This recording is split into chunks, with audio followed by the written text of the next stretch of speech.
This is Land of Havilah, chapter 11. As it is in this entire section of the book, each verse is a new proverb, usually unrelated to the verse before it and the verse after it. Something else we should say about the nature of a proverb: sometimes a proverb is a riddle, Psalm 49:4. The meaning isn't always apparent at first glance. Hopefully, we'll solve the riddles as we go. Verse 1. A false balance is an abomination to Yahweh, but accurate weights are his delight.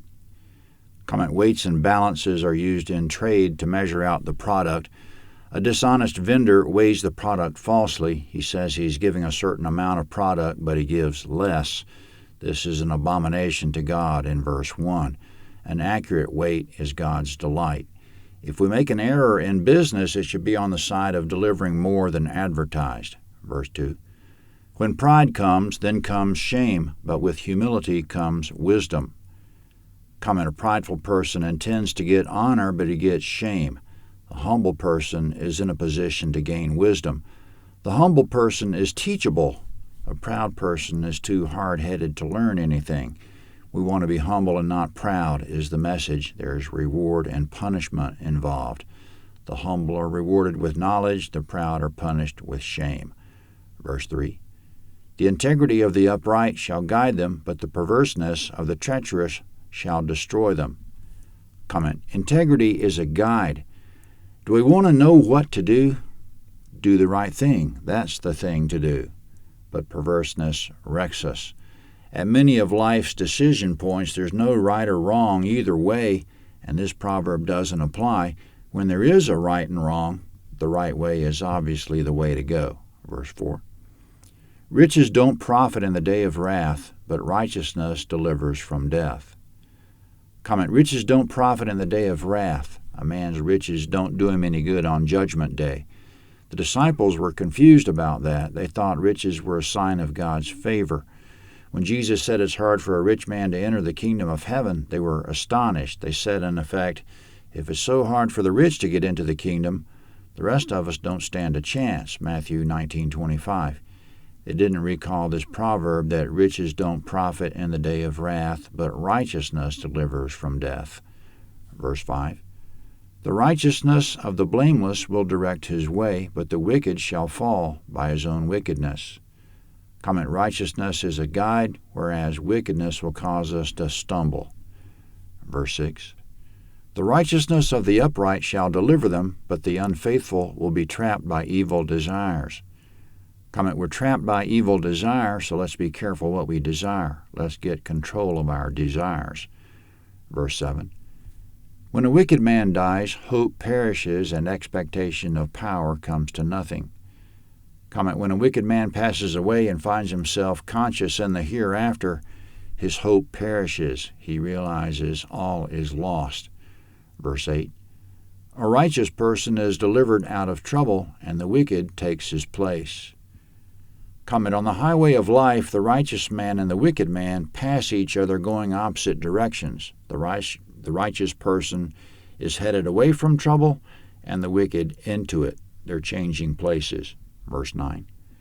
With his mouth the godless man destroys his neighbor, but the righteous will be delivered through knowledge. Comment: that could be taken more than one way. One is that the godless man slanders his neighbor, but if that neighbor is righteous, he'll know what to do about it and be delivered from any adverse effect. The righteous shall be delivered through knowledge. Verse 10. When it goes well with the righteous, the city rejoices. When the wicked perish, there's shouting. Comment: everyone likes to see the good guy come out on top and the bad guy get what's coming to him. In the theaters, when the good guy wins and the bad guy loses, there's cheering and shouting. Verse 11. By the blessing of the upright the city is exalted, but it's overthrown by the mouth of the wicked. Comment: it's another proverb about the power of words. Words can build up or break down an entire city according to whether the messages going forth are righteous or wicked. Verse 12. One who despises his neighbor is void of wisdom, but a man of understanding holds his peace. Comment: one who despises his neighbor lacks wisdom, but a man of understanding holds himself back from hating. He doesn't get riled up against his neighbor. Verse 13. One who brings gossip betrays a confidence, but one who's of a trustworthy spirit is one who keeps a secret. Comment: the basic thing wrong with gossip is that someone trusted another with private information, and that other spread it around, which is a stab in the back. He betrayed the trust. We should be kind enough not to spread embarrassing information, no matter how we learned it. A gossip isn't trustworthy. If a person's trustworthy, he can keep a secret. Verse 14. When there's no wise guidance, the nation falls, but in the multitude of counselors there is victory. Comment: we pray our national leaders have wise advisors, because when there's no wise guidance, the nation falls. In the second half of the proverb, in the multitude of counselors there's victory. It's good to get opinions from a variety of sources.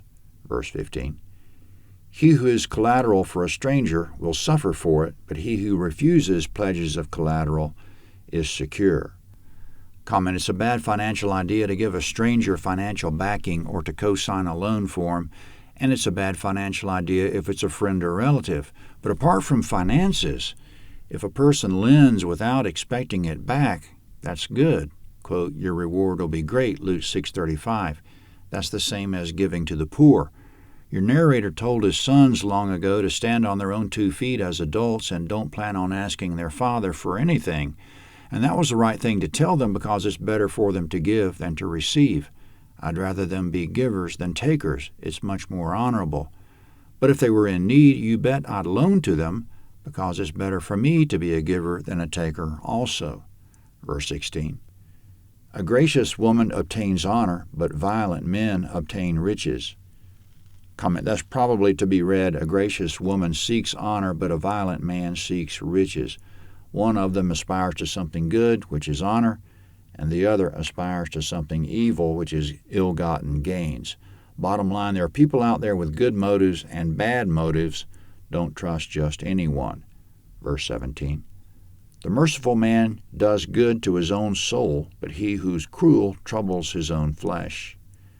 Comment: there will be a reward for the merciful and punishment for the cruel. Verse 18. Wicked people earn deceitful wages, but one who sows righteousness reaps a sure reward. Comment: wickedness doesn't pay, righteousness pays. The scoffer will say the opposite, that wickedness pays and righteousness gets you run over, but he's a fool. Verse 19. He who's truly righteous gets life. He who pursues evil gets death. Comment: the truly righteous get abundant life, John 10:10. He who pursues evil gets death even while he lives, Ephesians 2:5. Verse 20. Those who are perverse in heart are an abomination to Yahweh, but those whose ways are blameless are his delight. Comment: those who are perverse are an abomination to Yahweh. So if the perverse are an abomination to God, not just their perverse deeds, but the perverse themselves are an abomination, that's what it says. Does that mean God hates some of us? Malachi 1:2 does say that God loved Jacob and hated Esau, but such a statement is so rare, your narrator isn't willing to make a doctrine of it, that God hates some people. For God so loved the world that he gave his only begotten Son, John 3:16, and God's not wishing for anyone to perish, 2 Peter 3:9. That said, if we're wicked, God doesn't take it kindly. Verse 21. Most certainly the evil man will not be unpunished, but the offspring of the righteous will be delivered. Comment: the evil man will be punished and the righteous man delivered. God will even go overboard with the righteous and deliver his children. Quote, the offspring of the righteous will be delivered, end quote. That's good news for anyone praying for their children. The offspring of the righteous will be delivered. Verse 22. Like a gold ring in a pig's snout is a beautiful woman who lacks discretion. Comment: what a waste for a woman to be beautiful but immoral. It's like putting a gold ring on a pig. Verse 23. The desire of the righteous is only good. The expectation of the wicked is wrath. Comment: the righteous desire and expect good things to happen. They know God will come through for them. The wicked can expect nothing but wrath. Verse 24. There is one who scatters and increases yet more. There is one who withholds more than is appropriate but gains poverty.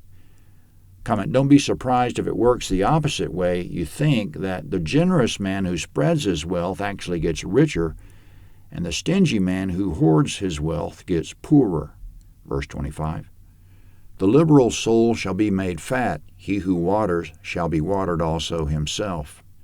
Comment, he who's generous shall be made fat in his soul. Verse 26.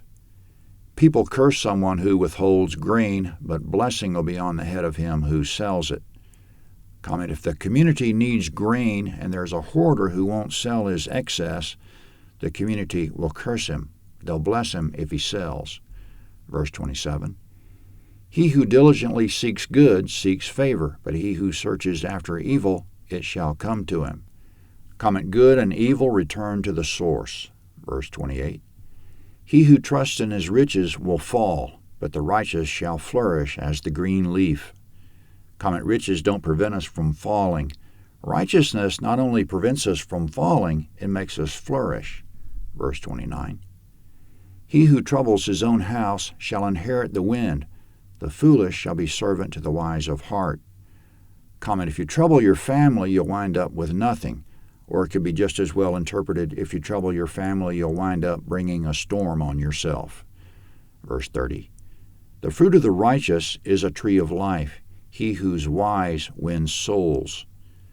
Comment, a righteous person is like a tree bearing good fruit. His fellow man feeds off his wisdom, off his goodness, off his generosity, off all the good fruit he produces. He wins their gratitude. They're thankful in their souls. They know him. He wins their souls. It's also been interpreted, he wins their souls to God, and that's valid as well. Verse 31. Behold, the righteous shall be repaid in the earth, how much more the wicked and the sinner. Comment, the righteous and the wicked are repaid. Proverbs 12 is next.